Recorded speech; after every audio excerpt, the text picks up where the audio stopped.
This episode is brought to you by Sanguine Games, the makers of Ironclaw RPG. Furries love roleplay. We roleplay in our chats, on our social media, and at our conventions. Most of this is very freeform, usually a casual part of conversation in attempts to appear and behave more like our animal personas. But sometimes we break out the dice.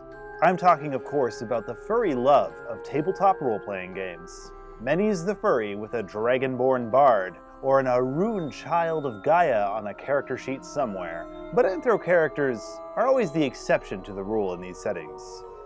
There are animal people in a world of humans, elves, dwarves, and orcs. An RPG might have a handful of furry species if you're lucky, but they're never really going to be who the society is built around. Anthro animals are, almost universally, outsiders, which is maybe what attracts furries to them so much, other than, of course, the cute animal factor. That is, of course, unless you're playing Ironclaw, the RPG by furries for furries. I'm your host, RK, and rolling initiative dice for an encounter with the Black Alley Cats in the free city of Triskelion is culturally effed.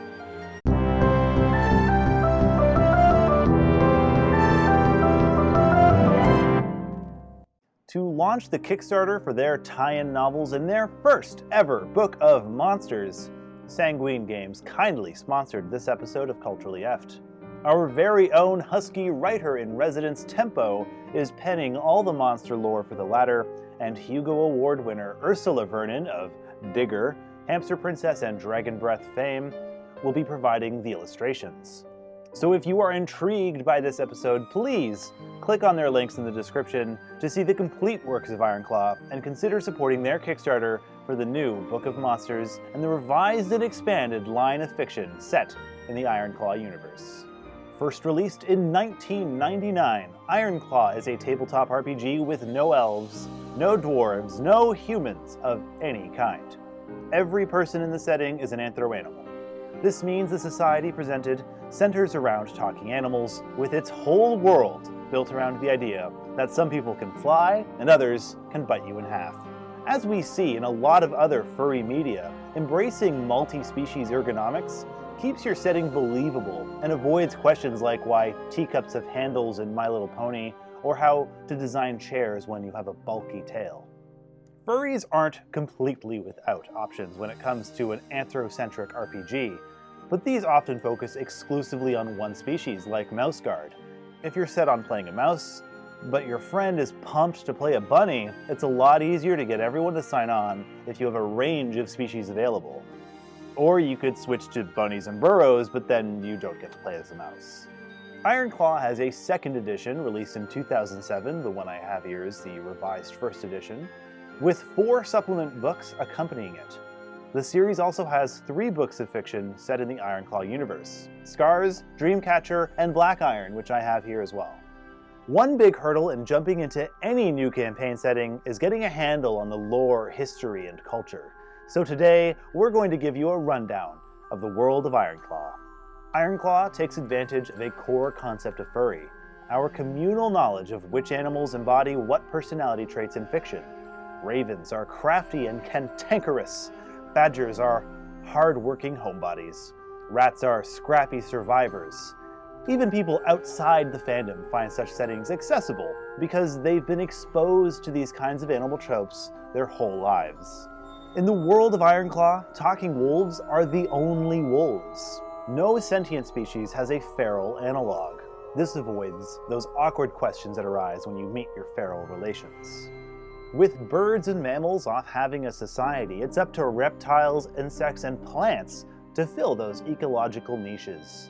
Dinosaurs are the beasts of burden, insects sing in the trees, and monstrous mobile plants roam the wilds. Those of you who've seen our furry fantasy world-building episode may have guessed why. It comes down to a question of creative ecology. What do you make of wildlife for a world in which animals are the people? It goes beyond finding interesting monsters for the heroes to battle. For the world to be believable, you have to consider how the entire ecosystem functions. Like in Usagi Yojimbo, lizards and dinosaurs play a major role in the ecosystem and society, but they still have horses for some reason. In the newest addition to the Ironclaw universe, the Book of Monsters, plant creatures fill many of these ecological niches birds and mammals have vacated, from herbivores to scavengers to even bloodthirsty predators. At low levels, you might encounter a punching onion. It's an onion that has evolved the defense mechanism of fisticuffs. When it encounters a hostile herbivore, it punches its way free of the soil and engages in battle with the would-be diner.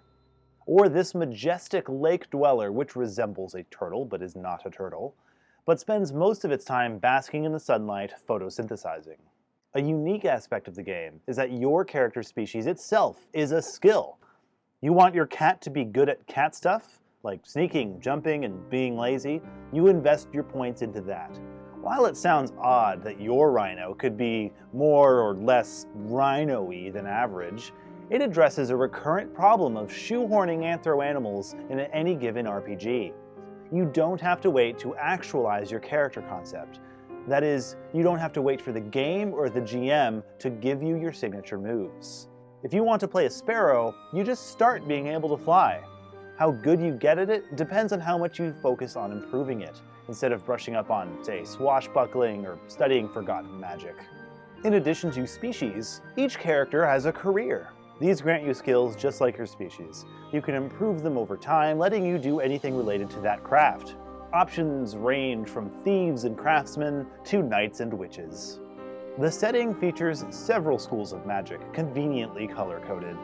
White magic focuses on healing and protection as well as destroying the undead. Green and purple magic influence the mind with psychic energies. Gray magic has an assortment of strange and useful effects, including countering other spells but excluding harm to others. That's reserved for the final, black magic. Black magic inflicts suffering and uses the souls of the angry dead to attack the living. Regardless of in-world location, Ironclaw revolves around social interaction. Palace intrigue holds rewards just as rich and traps just as deadly as any dungeon crawl. That isn't to say there's no combat, just that you're more likely to fight brigands or assassins than woodland creatures. The game's Europe-like continent of Calabria is ruled by 4 great houses: the austere Avoirdupois horses, the industrious Bisclavret wolves, the bellicose Doloreux boars, and the decadent Rinaldi foxes. In tone, the game resembles Redwall, but with an emphasis on political complexity, more on par with, say, Game of Thrones. The default starting location for players is under the bleachers. No, wait, that's wrong. The default starting location for players is the free city of Triskelion, where commoners enjoy new rights and privileges thanks to permissive Vulpine overlords, even as this threatens the old feudal order. The central religious organization in Calabria is the Church of Saint-Amoore. The parallel power structures of the church and the monarchy vie for control, with the common folk caught in the middle. Rather than gods in the traditional sense, the church worships a more abstract wellspring of energy called the Light of Saint-Amoore. Not everyone ascribes to the church's tenets, however. Some care little for spiritual matters, while others hold to more ancient traditions. The Felon Wolves, for example, continue to practice a form of Druidism. The setting has 2 other continents so far. Shengwo corresponds roughly to Asian cultures, featuring not only species native to those regions, but playable creatures from mythology too, like lung dragons and qilins. Rather than Tolkienian fantasy, gameplay here is much in the wuxia genre. Chivalrous heroes use sorcery and martial arts to battle evildoers against the backdrop similar to ancient China. Here, the mandate of heaven sets the world to order, leading a more cosmopolitan and structured society.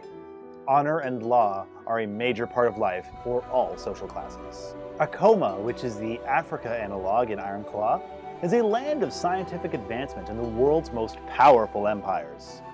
Nomads trek through trackless deserts. Necromancers practice their forbidden arts.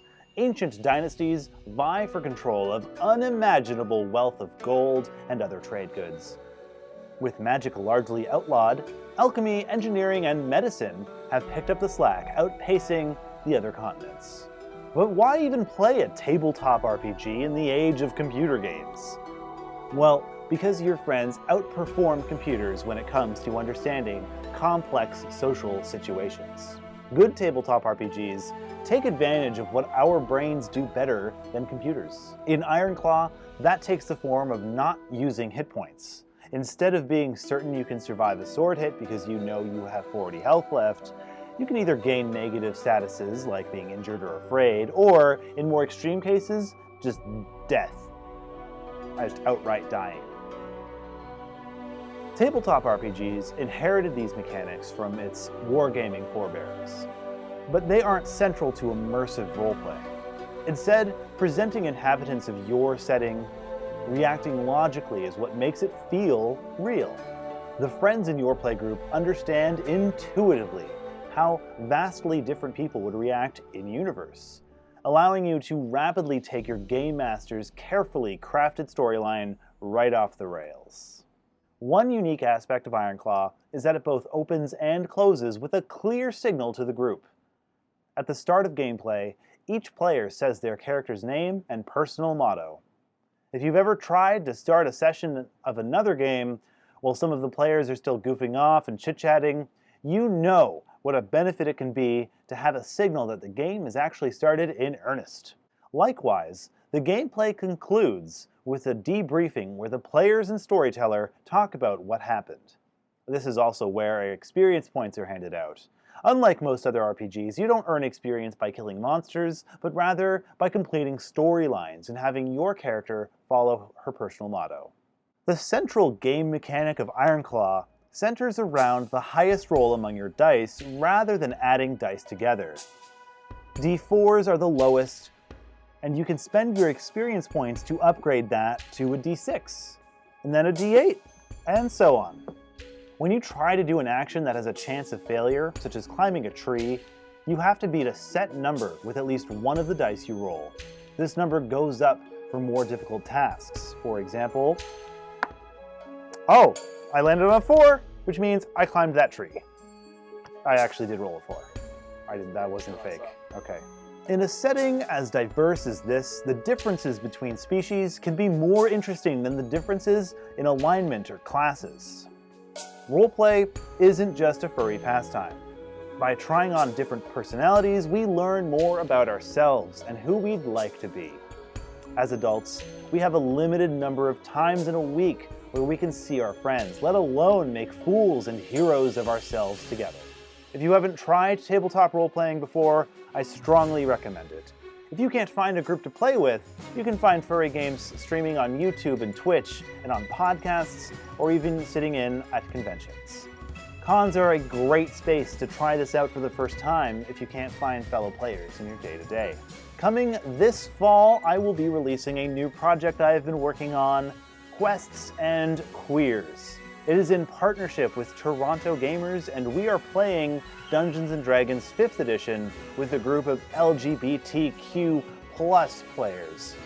My character is Egreth Bloodmaw, a Gnoll Ranger forced out of her clan by a group of malignant werewolves.